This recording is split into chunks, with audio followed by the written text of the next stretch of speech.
Gayatri PG college Sanchore के online class में आप सभी विद्यार्थियों का स्वागत है। बीए सेकेंड ईयर राजनीति विज्ञान विषय में हम हमारे महात्मा गांधी जी के प्रमुख विचारों का हम अध्ययन कर रहे हैं। आज की कक्षा में हम डिस्कशन करेंगे कि राज्य के संबंध में गांधी जी के क्या विचार थे।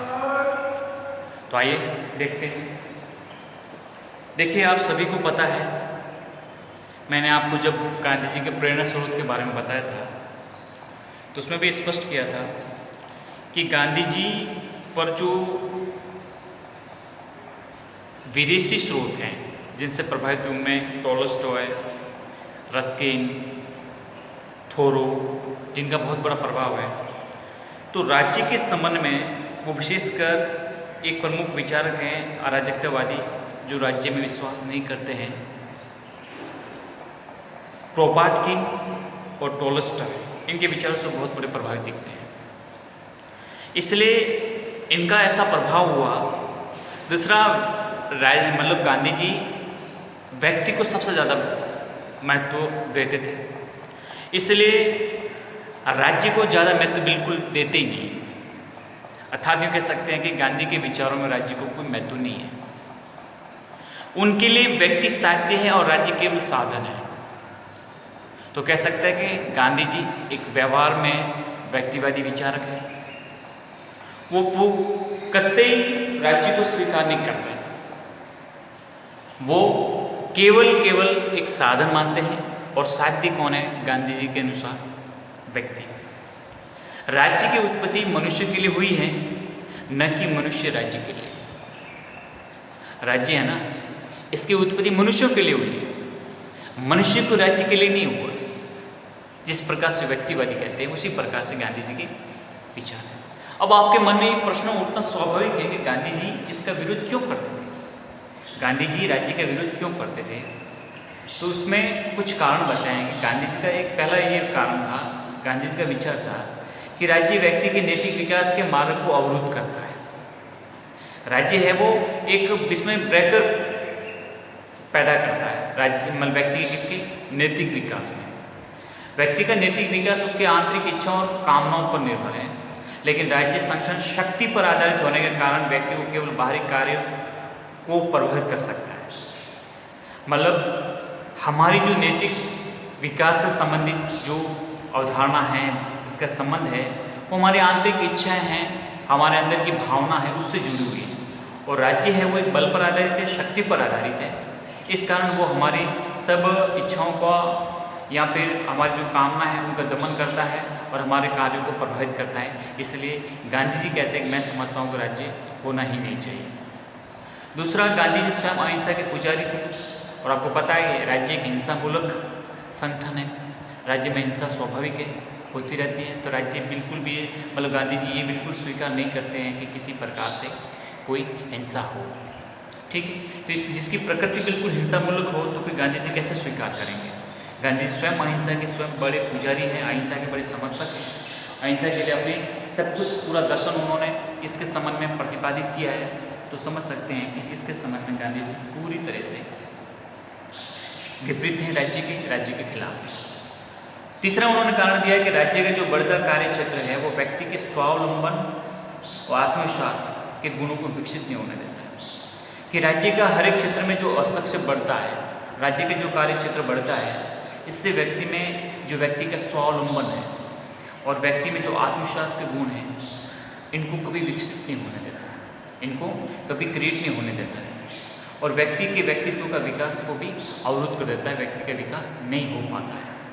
आई बात समझ में? तो इन उपरोक्त तीनों कारण पर गांधी जी ने राज्य का विरोध किया, इसलिए वो राज्य को बिल्कुल स्वीकार नहीं करना चाहते थे। ठीक है, तो अब क्या है, अंतिम तौर पर निष्कर्ष में क्या कहें कि गांधी जी मूलतः एक दार्शनिक हैं, लेकिन अराजकतावादी, मतलब वो राज्य को बिल्कुल पसंद नहीं करते, राज्य को किसी प्रकार के अस्तित्व को स्वीकार नहीं करते।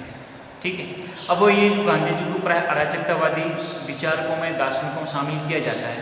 तो मैंने आपको पहले ही बताया कि गांधी जी की जो ये विचारधारा है अराजकतावादी, मतलब राज्य में विश्वास नहीं करना, ये राज्य के विरुद्ध होना, ये क्रोपाटकिन और टॉलस्टॉय के विचारों से प्रभावित है। गांधी को दार्शनिक अराजकतावादियों की श्रेणी में रखा जाता है, क्योंकि ये राज्य के विरोधी हैं। गांधी ने नैतिक, ऐतिहासिक, आर्थिक दृष्टिकोण के आधार पर राज्य की आलोचना की है।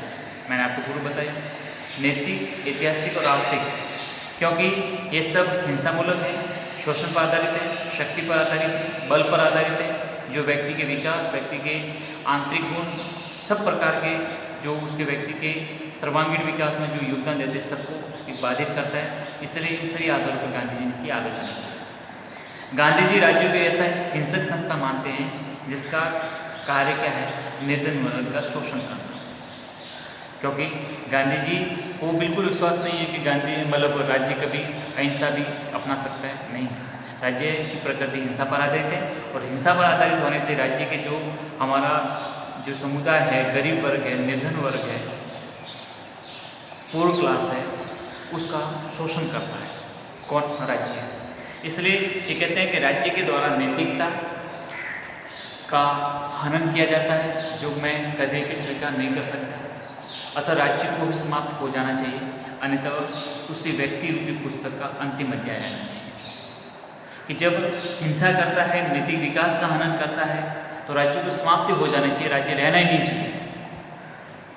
और अगर फिर भी रहें तो व्यक्ति रूपी पुस्तक के रूप में एक उपमा दी है, एक अंतिम अध्याय के रूप में होना चाहिए, प्रथम अध्याय के रूप में नहीं कि जिसकी शुरुआत करते ही वही राज्य के संबंध में पढ़ना पड़े, ऐसा बिल्कुल स्वीकार नहीं करते।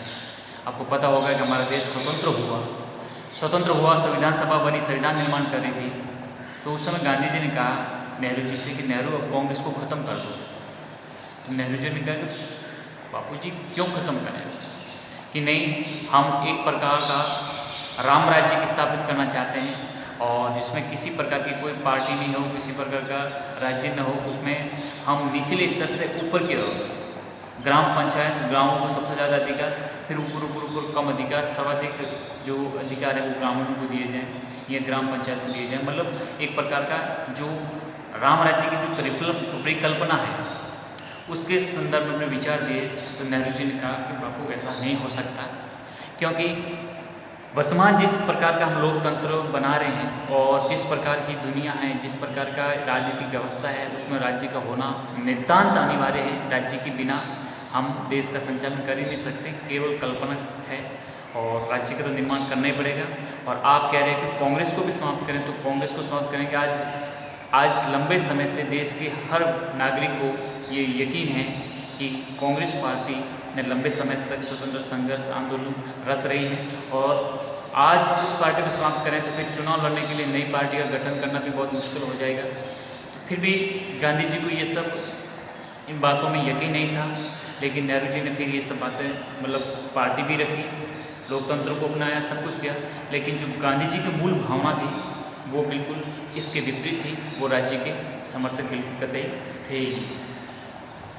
इसलिए गांधी जी कहते हैं कि राज्य केंद्रित और संगठित रूप में हिंसा का प्रतिनिधित्व करता है। व्यक्ति का एक सचेतन आत्मवान प्राणी है, किंतु राज्य एक ऐसा आत्महीन यंत्र है जिसे हिंसा से पृथक नहीं किया जा सकता, क्योंकि इसकी उत्पत्ति हिंसा से ही हुई है। बात स्पष्ट हुई। क्या कहते हैं गांधी जी कि जो राज्य है वो पूरी तरह से केंद्रित और संगठित रूप से हिंसा का प्रतिनिधित्व करता है। हिंसा से बात बिल्कुल नहीं करता है, हिंसा के अलावा उसको कुछ भी दिखाई नहीं देता है। और जो व्यक्ति है वो एक सचेतन आत्मवान प्राणी है, उसके अंदर सचेतन आत्मा है। लेकिन जो राज्य है वो आत्महीन यंत्र है जो हिंसा से पृथक नहीं किया जा सकता। तो दोनों के विपरीत लक्षण हैं, ये कभी भी एक साथ नहीं रह सकते। इसलिए राज्य है जिसकी उत्पत्ति हिंसा से हुई है, मैं इसको कदापि स्वीकार नहीं कर सकता। ठीक है, तो गांधी राज्य के विरोधी थे, पूरी तरह से उनके विचार राज्य विरोधी थे। फिर भी वर्तमान परिस्थितियों में गांधी जी भी चाहते थे कि जिस प्रकार से मैं कह रहा हूँ राज्य को समाप्त भी नहीं कर सकते। ठीक है, तो उनका विचार था कि वर्तमान समय में मानव जीवन इतना पूर्ण नहीं है कि वह स्वयं संचालित हो सके, इसलिए समाज में राज्य की आवश्यकता है। लेकिन उन्होंने कहा कि राज्य को या राज्य का कार्य क्षेत्र इतना न्यूनतम रखो कि उसका हर एक क्षेत्र में कम से कम हस्तक्षेप, राज्य का कार्य क्षेत्र न्यूनतम होना चाहिए। इस प्रकार गांधी जी सैद्धांतिक दृष्टि से अराजकतावादी और व्यवहार में हम व्यक्तिवादी भी कह सकते हैं। आई बात समझ में? कि उनको पता था कि परिस्थितियाँ बहुत कुछ अलग हैं और ऐसी परिस्थितियों में भी हमने राज्य को कहा, तो क्योंकि वर्तमान जिस प्रकार का, क्योंकि आपको पता है सेकेंड वर्ल्ड वॉर चल रहा था तत्कालीन समय में देश की आज़ादी के समय, हर राज्य संगठित हो रहे थे, मजबूत हो रहे थे, तो राज्य के बिना तो शासन चल ही नहीं सकता। फिर जो लोकतंत्र का ढांचा था उसको स्वीकार करना, पार्टी सिस्टम, ये सब कुछ था। तो गांधी ने देखा कि अब मेरी जो बातें हैं वो बहुत बड़ी हैं और मनुष्य अपूर्ण है और ऐसा संभव भी नहीं है कि इस प्रकार की मैं जैसा चारों ऐसे शासन व्यवस्था को स्थापित किया जा सके। इसलिए उन्होंने कहा कि ठीक है राज्य रखो, लेकिन कम से कम अर्थात न्यूनतम राज्य होना चाहिए, राज्य का हस्तक्षेप कम से कम होना चाहिए। ठीक है, तो आपको यार स्पष्ट हो गया कि गांधी जी एक प्रकार के अराजकतावादी, राज्य विरोधी विचारक हैं और व्यक्तिवादी हैं, अर्थात व्यक्ति के संबंध में पूरी अपनी बात रखते हैं, व्यक्ति उनके लिए साध्य है। तो कह सकते हैं कि राज्य को एक आवश्यक बुराई के रूप में स्वीकार किया है और राज्य के प्रभाव और शक्ति को कम से कम करने का उन्होंने प्रयत्न किया है। फिर भी उन्हें गांधी जी ने कुछ अपने राज्य की सत्ता के संबंध में कुछ सुझाव भी दिए थे। पहला सुझाव था कि सत्ता का विकेंद्रीकरण करना चाहिए। केंद्रीकरण के पूरी तरह से खिलाफ थे क्योंकि वो न्यूनतम राज्य के समर्थक थे। इसलिए कहते हैं कि गांधी ने राज्य की सत्ता के विकेंद्रीकरण पर बल दिया, ज़्यादा से ज़्यादा सत्ता का विकेंद्रीकरण किया जाए, जिसका तात्पर्य गांधी जी के अनुसार ग्राम पंचायतों को अपने गांवों का प्रबंध और प्रशासन करने का पूरा अधिकार दे दिया जाए। ग्राम पंचायतों को अपने गांवों का प्रबंध और प्रशासन का पूरा अधिकार दिया जाए। उनका विचार था कि सत्ता का केंद्रीकरण सदैव ही हानिकारक होता है। कुछ थोड़े से लोग सत्ता पर अधिकार कर लेते हैं, छल कपट से सत्ता का प्रयोग अपने स्वार्थों के लिए करते हैं, जिसको रोकने का उपाय सत्ता का विकेंद्रीकरण ही हो सकता है और कुछ भी नहीं। यही बात समझ में, इसलिए ज़्यादा से ज़्यादा सत्ता के विकेंद्रीकरण पर बल देते थे। ठीक है, दूसरा उन्होंने राज्य का कार्य क्षेत्र न्यूनतम, किस प्रकार से, ये कहते हैं कि राज्य के द्वारा व्यक्ति के जीवन में कम से कम हस्तक्षेप किया जाना चाहिए। कम से कम हस्तक्षेप, व्यक्ति को स्वतंत्र कर दो, उसको अपना भाग्य अपना स्वयं निर्धारित करने दो, उसको प्रत्येक कार्य में राज्य के द्वारा हस्तक्षेप नहीं किया जाना चाहिए। वे हेनरी थोरो के विचार से सहमत थे कि सर्वोत्तम सरकार वह है जो कम से कम शासन करती है, सबसे कम शासन करती है, मतलब कम से कम अपना हस्तक्षेप करती हो, कम से कम अपना उसमें इंटरफेयर रखती है, वो सर्वोत्तम सरकार मानी जाती है और कुछ नहीं। तो इस विचार से पूरे गांधी जी भी प्रभावित दिखते हैं। गांधी जी भी चाहते हैं कि उसका कम से कम प्रभाव हो। तो गांधी स्वराज्य का अर्थ यह है कि व्यक्ति को सरकार के नियंत्रण से स्वतंत्र होने का निरंतर प्रयत्न करना चाहिए। क्या कहते हैं कि स्वराज्य का अर्थ यह है कि व्यक्ति को सरकार के नियंत्रण से स्वतंत्र होने का निरंतर प्रयत्न करना चाहिए, चाहे वह सरकार विदेशी हो चाहे वो राष्ट्रीय। समझ गया? स्वराज्य का उन्होंने क्या अर्थ स्पष्ट किया? उन्होंने स्पष्ट किया है कि व्यक्ति को सरकार के नियंत्रण से स्वतंत्र होने का हर समय निरंतर प्रयत्न करते रहना चाहिए, निरंतर प्रयत्न करते रहना चाहिए। अब चाहे वो सरकार विदेशी हो चाहे राष्ट्रीय हो, इसका मतलब वो क्या चाहते हैं कि उसका कम से कम न्यूनतम क्षेत्र में उसका हस्तक्षेप होना चाहिए। ठीक है, तीसरी बात अपनी रखते हैं कि राज्य के प्रभुत्व के सिद्धांत का खंडन। प्रभुत्व राज्य का स्वीकार नहीं करते। गांधी का विचार था कि राज्य जनता की भक्ति का हकदार तभी हो सकता है जब वह जनता के कल्याण की दिशा में आगे बढ़े और जनशक्ति पर आधारित हो। अगर ये नहीं है तो राज्य कभी भी जनता के भक्ति का हकदार हो ही नहीं सकता। उसको कोई अधिकार नहीं है कि जनता के मतलब भक्ति का वो एक प्रकार से पूरा हकदार बने। वो तो कहते हैं कि जब जनता का कल्याण हो या कल्याण की दिशा में आगे बढ़े और वो भी जब जनशक्ति पर आधारित हो तभी उसके प्रभुत्व का हकदार बनता, नहीं तो कदापि वो हकदार नहीं बन सकता। आई बात समझ में? तो ये अपनी तीन प्रमुख बातें रखते हुए कहते हैं गांधी जी कि अगर राज्य रहे तो इन आधार पर होना चाहिए कि एक तो ज़्यादा से ज़्यादा सत्ता का विकेंद्रीकरण हो, राज्य का कार्य क्षेत्र बिल्कुल न्यूनतम हो और राज्य के प्रभुत्व के सिद्धांत को बिल्कुल स्वीकार करते नहीं हैं, पूरा खंडन करते हैं। तो आज हमने देखा कि राज्य के संबंध में गांधी के विचार बिल्कुल डिफरेंट है। तो आप सभी को ये क्योंकि एक सामान्य आम धारणा है कि राज्य के संबंध में तो गांधी जी हैं तो राज्य के संबंध में समर्थक होंगे, लेकिन कदापि नहीं। इसलिए आपको ये सिद्धांत अच्छे ढंग से समझना है और इस विचार को आत्मसात करते हुए समझना कि गांधी जी इसके बारे में क्या है। आपको एग्ज़ाम में, यूनिवर्सिटी एग्ज़ाम में ये प्रश्न पूछे जा सकते हैं, इम्पोर्टेंट भी है।